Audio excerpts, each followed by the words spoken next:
அனைவருக்கும் வணக்கம். +2 படிக்கக்கூடிய மாணவர்கள் பலரும் அடுத்து என்ன செய்வது என்று ஏற்கனவே முடிவு செய்து வைத்திருப்பார்கள்.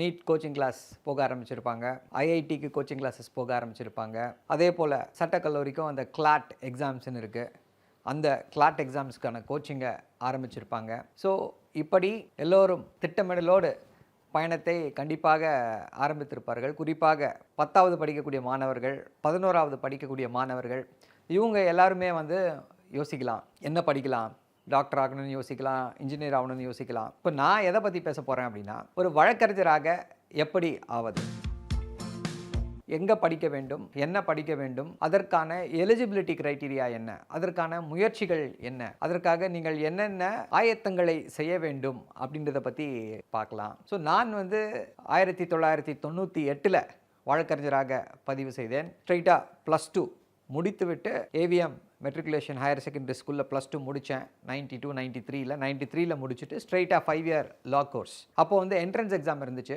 தமிழ்நாடு அரசுக்கு அந்த கோர்ஸுக்கு என்ட்ரன்ஸ் எக்ஸாம் இருந்துச்சு. ஸோ அந்த என்ட்ரன்ஸ் எக்ஸாம் எழுதி அதில் தேர்வாகி 93ல் Madras law college doctor Ambedkar அரசு சட்டக்கல்லூரியில் 93லிருந்து 98 வரை சட்டம் படித்தேன். பின்னர் 98லேருந்து 2000 வரைக்கும் master in international law and constitutional law, comparative constitutional law Chennai பல்கலைக்கழகத்தில் சிறந்த ப்ரொஃபஸர் பாலு அவருடைய தலைமையில் அவரின் கீழே இதை படிச்சிருக்கேன். அது இப்போ ரொம்ப யூஸ்ஃபுல்லாக இருக்குது. ஸோ நீங்கள் படித்தது எப்போ வேணால் யூஸ்ஃபுல்லாக இருக்கும் அப்படின்றதுக்கு அந்த கம்பேரிட்டிவ் கான்ஸ்டியூஷனல் லா அதை நான் எடுத்துக்காட்டாக சொல்வேன். இப்போது சட்டம் நீங்கள் படிக்கணும்னு ஆசைப்படுறீங்க அப்படின்னா, சட்டம் படிக்கணும்னா நாங்கள் நன்றாக வாதம் செய்ய வேண்டும், எனக்கு நல்லா பேச தெரிய வேண்டும், பேச்சு போட்டியிலே நான் கலந்து கொண்டு வெற்றி பெற்றால் தான் என்னால் வழக்கறிஞராக ஆக முடியும் அப்படின்னு சொல்லி எல்லாம் நினைத்து கொண்டிருந்தீர்கள் என்றால் அதெல்லாம் கிடையாது. எந்த தகுதியையும் உங்களால் வளர்த்து கொள்ள முடியும். உங்களுக்கு நீங்கள் வழக்கறிஞராக வேண்டுமா வேண்டாமா என்ற ஒரு ஆசை மட்டும்தான் உங்களுக்கு இருக்கணும். வழக்கறிஞராக ஆகிறது அப்படின்னு முடிவு செஞ்சிட்டிங்க அப்படின்னா வேறு எதை பற்றி நீங்கள் கவலைப்பட வேண்டாம். எப்படி வழக்கறிஞர் ஆகுது என்பதை பற்றி மட்டும் பார்ப்போம். +1 +2 எந்த குரூப் எடுத்திருந்தாலும் சட்ட படிப்பு படிப்பதற்கு எந்த விதமான குரூப் கம்பல்ஷன்ஸும் கிடையாது. ஐ திங்க் வொகேஷனல் குரூப்ஸ் இருந்தால் எடுத்துக்க மாட்டாங்க. அதை தாண்டி எந்த குரூப்பை வேணால் நீங்கள் எடுத்துக்கலாம். எடுத்துக்கிட்டு சில கல்லூரிகள் ஒரு மினிமம் பர்சன்டேஜ் ஆஃப் மார்க்ஸ் இருக்கணும் அப்படின்னு சொல்லி இது பண்ணுறாங்க. தமிழ்நாட்டை பொறுத்தவரை தமிழ்நாடு அரசு நடத்தக்கூடிய முக்கியமான கல்லூரியாக இருப்பது சென்னையில் இருக்கக்கூடிய SOEL, school of excellence in law by Ambedkar law university, அப்புறம் அம்பேத்கர் அரசு சட்ட கல்லூரி. ஸோ இந்த 2 கல்லூரிகள் தமிழக அரசால் நடத்தப்படக்கூடிய ஒரு மிக முக்கியமான கல்லூரிகள். இப்போது டாப் ஸ்லாட்டில் எது இருக்குன்னு பார்த்தீங்கன்னா, ரொம்ப டிமாண்ட் எதுக்கு ஜாஸ்தியாக இருக்குன்னு பார்த்தீங்கன்னா சோயலுக்கு இருக்கும். சோயல்னா school of excellence in law, Ambedkar law university நடத்துறது தரமணியில் இருக்குது. அம்பேத்கர் அரசு சட்டக்கல்லூரி திருவள்ளூரில் இருக்குது. நம்ம ஹைகோர்ட் கேம்பஸ் பக்கத்தில் இருந்த அந்த கல்லூரி எல்லா குற்ற நீதிமன்றங்களும் அங்கே இருக்க வேண்டும் என்ற நோக்கத்தில் அந்த இதை கொண்டு போயிட்டாங்க, மாற்றி கொண்டு போயிட்டாங்க. ஸோ இதற்கும் என்ன அப்படின்னா உங்களுடைய +2 மார்க்ஸ் தான். ஸோ தமிழ்நாடு நடத்தக்கூடிய அரசு கல்லூரிகளிலே நீங்கள் சேர்ந்து படிக்க வேண்டும் என்றால் +2ல் நீங்கள் எடுக்கக்கூடிய அந்த மதிப்பெண்கள் மட்டுமே போதுமானது. ரொம்ப காம்படிட்டிவாக இருக்குது. நீங்கள் 90% மேலே எடுத்தால் தான் சீட்டு கிடைக்கும் அப்படின்ற அந்த உத்தரவாதம் இருக்கும். Open competition I think it goes around 95, 96 last year. எல்லாருக்கும் ரொம்ப பெரிய டிஃப்ரென்ஸ் கிடையாது, மைனர் டிஃப்ரென்ஸு தான். ஸோ நீங்கள் சட்டக்கல்லூரியில் தமிழ்நாடு அரசு நடத்தக்கூடிய சட்டக்கல்லூரியில் படிக்கணும்னு ஆசைப்பட்டீங்க அப்படின்னா +2ல் கண்டிப்பாக சிறப்பான மதிப்பெண்களை நீங்கள் பெற்றிருக்க வேண்டும். 90% மேலே மார்க் எடுத்தால் தான் அந்த கல்லூரிகளில் சேருவதற்கான வாய்ப்பு உங்களுக்கு கிடைக்கும். ஸோ இப்போ இதை அடுத்து வேறு என்ன இருக்குது, இது தமிழ்நாடு அரசு நடத்தக்கூடிய அந்த கல்லூரிகள். +2ல் நீங்கள் எந்த குரூப் வேணால் எடுத்துருக்கலாம். +2ல் படிச்சிருந்தால் போதும், தமிழ்நாடு உங்களால் கண்டிப்பாக போய் ஜாயின் பண்ண முடியும். அடுத்து பார்த்தீங்க அப்படின்னா இந்தியா அளவில் மிகப்பெரிய பல்கலைக்கழகங்கள் எல்லாமே இப்போ சட்ட படிப்புகளை நடத்தி கொண்டு இருக்கிறது. டாப் அப்படின்னு சொல்லி பார்த்தா என்ன சொல்லுவாங்கன்னா நேஷ்னல் லா ஸ்கூல் பெங்களூர் என்று சொல்வார்கள். தமிழ்நாட்டில் பார்த்தீங்க அப்படின்னா திருச்சியில் நேஷ்னல் லா ஸ்கூல் இருக்குது. இப்படி எல்லா இடத்துலையும் நேஷ்னல் லா யூனிவர்சிட்டி எல்லா இடங்கள்லையும் அந்த ஒரு ஸ்கூல் ஆஃப் எக்ஸலன்ஸ் என்பது போல் ஒரு சிறந்த சட்டப்படிப்பை கொடுத்து கொண்டு இருக்கிறார்கள். பூனேயில் இருக்கக்கூடிய லா ஸ்கூல், பாம்பேயில் நிறைய பிரசித்தி பெற்ற இது இருக்குது.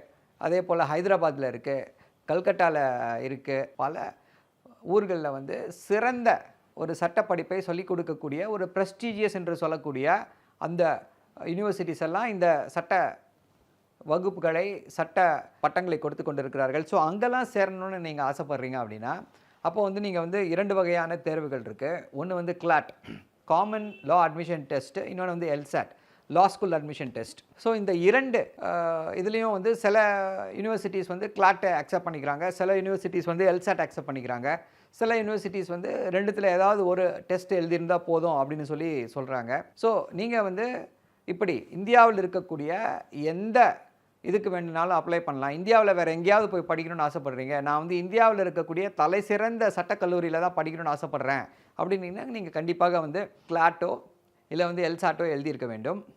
அதே போல் அந்தந்த யூனிவர்சிட்டிஸ் வந்து அவங்களுக்குன்னு சொல்லி ஒரு ஸ்க்ரீனிங் ப்ராசஸ் வச்சுருக்காங்க. அவங்க என்ன எக்ஸ்பெக்ட் பண்ணுறாங்கன்னா, உங்களோட எலிஜிபிலிட்டினா நீங்கள் வந்து மினிமம் 60 or 70% மேலே வாங்கியிருக்கணும். சென்னையில் இருக்கக்கூடிய விஐடி சட்ட பல்கலைக்கழகத்தில் பார்த்தீங்க அப்படின்னா, சட்டக்கல்லூரியில் பார்த்தீங்க அப்படின்னா 70% மேலே இருந்தால் தான் எலிஜிபிள், நீங்கள் அப்ளையே பண்ண முடியும். எல்சாட் எழுதியிருக்கணும், இல்லை கிளாட் எழுதியிருக்கணும்.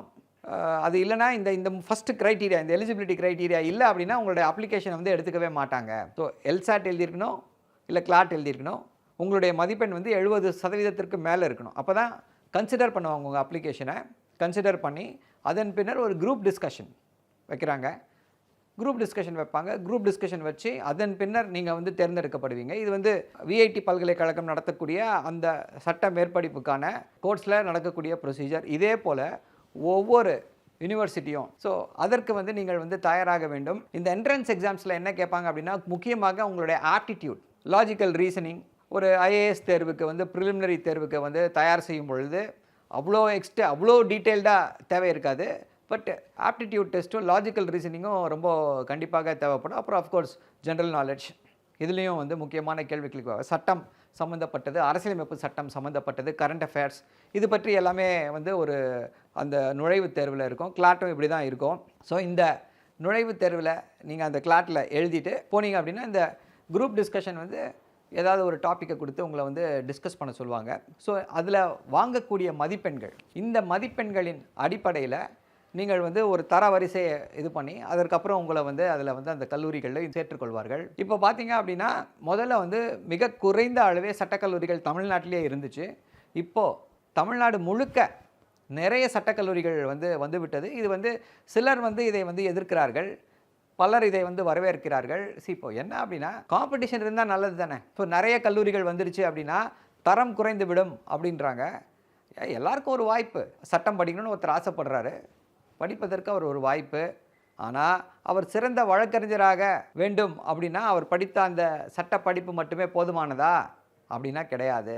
ஸோ இது வந்து சேர்வதற்கான நடைமுறைகள், விதிமுறைகள். ஸோ இப்போ நீங்கள் டிசைட் பண்ணிட்டீங்க, இல்லை இன்னும் அன்டிசைடடாக இருக்கீங்க அப்படின்னா, +2 படிக்கக்கூடிய மாணவர்களே, நீங்கள் அன்டிசைடடாக இருக்கீங்க அப்படின்னா, என்ன படிக்கிறது அப்படின்னு தெரியல அப்படின்னு யோசிச்சிங்க அப்படின்னா, கண்டிப்பாக வந்து சட்டம் நீங்கள் பயிலலாம். இதுக்கு முன்னாடி ஒரு நோஷன் இருந்துச்சு. என்ன அப்படின்னா, ஒரு ஃபஸ்ட் ஜென்ரேஷன் லாயர் சக்ஸஸ்ஃபுல் ஆக முடியுமா அப்படின்ற அந்த ஒரு கேள்வி இருந்தது. அவங்களால சர்வைவ் பண்ண முடியுமா அப்படின்ற அந்த ஒரு கேள்வியும் இருந்து வந்தது. இப்போது பெண்களுக்கு ஏற்றதா அப்படின்ற அந்த ஒரு கேள்வியும் இருந்தது. இப்போ அது எல்லாம் கொஞ்சம் கொஞ்சமாக இதெல்லாம் உடை தெரியப்படுகிறது.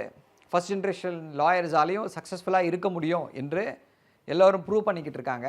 அதே போல் கோர்ட் ப்ராக்டிஸ் இல்லாமல் பல நிறுவனங்களில் லீகல் அட்வைசர்ஸாக, பல கம்பெனிஸ்க்கு டாக்குமெண்டேஷன் ஒர்க் பண்ணுறவங்க, அவங்களுடைய ரோல்ஸான ரொம்ப இம்பார்ட்டன்ட். அவங்களும் வந்து வழக்கறிஞர்கள் போலவே அவங்களுக்கும் வந்து ஒரு மிகப்பெரிய முக்கியத்துவம் வந்து கொடுக்கப்படுகிறது. நல்ல சம்பளம் கொடுக்கிறார்கள். சிறப்பான பெரிய லா ஃபர்மில் வந்து நீங்கள் போய் அவங்களோட அசோசியேட்டாக சேரலாம்.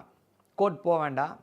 அந்த அசோசியேஷன் அவங்களுடைய ஆஃபீஸ்லேயே இருந்து அந்த ஒர்க்ஸ் எல்லாத்தையும் நீங்கள் பார்க்கலாம். Drafting work, research work, so இப்படிப்பட்ட வேலைகள் இருக்குது. இது எல்லாத்தையுமே வந்து கண்டிப்பாக வந்து நீங்கள் பார்க்கலாம். சட்டம் என்பது அப்படின்னா இன்னொரு முக்கியமான விஷயம். ஏன் வந்து நீங்கள் வந்து சட்டப்படிப்பை தேர்ந்தெடுக்க வேண்டும் அப்படின்றனா, சட்டம் படித்த பின்னர் கொஞ்ச நாள் நீங்கள் ஒரு வழக்கறிஞராக தொழில் செய்கிறீங்க, தொழில் பண்ண ஆரம்பிச்சிட்டிங்க அப்படின்னா கொஞ்ச நாள் ரொம்ப கஷ்டமாக இருக்கும். அதை வந்து யாராலும் மறுக்க முடியாது. ஆனால் அதன் பின்னர் ஒரு 5 வருஷம் இல்லை 10 வருஷம் நீங்கள் வந்து அந்த ப்ரொஃபஷனில் ஸ்டாண்ட் பண்ணிட்டீங்க, லீகல் ப்ரொஃபஷனில் ஸ்டாண்ட் பண்ணிட்டீங்க, 10 வருடங்களாக நீங்கள் வழக்கறிஞராக தொழில் புரிந்து கொண்டு இருக்கிறீர்கள் அப்படின்னா உங்களுடைய மதிப்பு அப்படியே ஜியாமெட்ரிக்கல் ப்ராக்ரெஷனில் இன்க்ரீஸ் ஆகும். சுற்றத்தாரிடம், உங்கள் நண்பர்களிடம், உங்கள் வீட்டு பக்கத்தில் இருக்கவங்க கிட்ட, சொந்தக்காரர்களிடம் எல்லார்கிட்டேயுமே வந்து உங்களுடைய மதிப்பு பன்மடங்கு பெருகும்.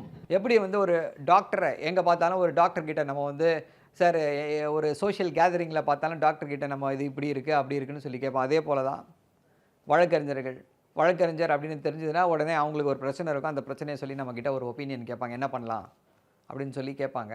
எங்கு சென்றாலும் நீங்கள் வந்து கண்டிப்பாக வந்து மதிக்கப்படுவீர்கள். அதே போல் உங்களுடைய அந்த கிளைண்ட்ஸ்க்கு சக்ஸஸ்ஃபுல்லாக நீங்கள் முடிச்சு கொடுக்கும் பொழுது, அவர்களுடைய பிரச்சனையை நீங்கள் தீர்த்து கொடுக்கும் பொழுது, அவர்கள் சொல்லக்கூடிய அந்த தேங்க்யூ என்ற அந்த வார்த்தை, அதற்கு ஈடு இணையே கிடையாது. இப்படி அடுத்தவர்களை மகிழ்வித்து அடுத்தவர்களுடைய பிரச்சனைகளுக்கு தீர்வு கண்டு அதனால் உங்களுக்கு வந்து ஒரு மன நிறைவு, மன நிம்மதி கிடைக்குதுன்னா நீங்கள் வந்து கண்டிப்பாக ஒரு வழக்கறிஞராக வேண்டும். ஒரு த்ரில்லிங்கான ப்ரொஃபஷன் என்றும் சொல்லலாம். ஸோ இதையெல்லாம் மனதில் வைத்துக்கொண்டு சட்டம் படிக்கணும்னு ஆசைப்பட்டீங்கன்னா கண்டிப்பாக நீங்கள் சட்டம் படிக்கலாம். இந்த சமூகம் உங்களை மரியாதையோடும் மதிப்போடும் நடத்தும். வாழ்க்கையில் வித்தியாசமாக எதையாவது சாதிக்க வேண்டும், வாழ்க்கையில் ஒரு எடுத்துக்காட்டாக இருக்க வேண்டும் அப்படின்னு நினைக்கிறீங்கன்னா கண்டிப்பாக நீங்கள் வந்து சட்டம் பயில வேண்டும். சட்டம் பயின்ற பிறகு என்னென்ன வாய்ப்புகள் இருக்குது அப்படின்றதெல்லாம் இன்னொரு இதில் பார்ப்போம். நன்றி, வணக்கம்.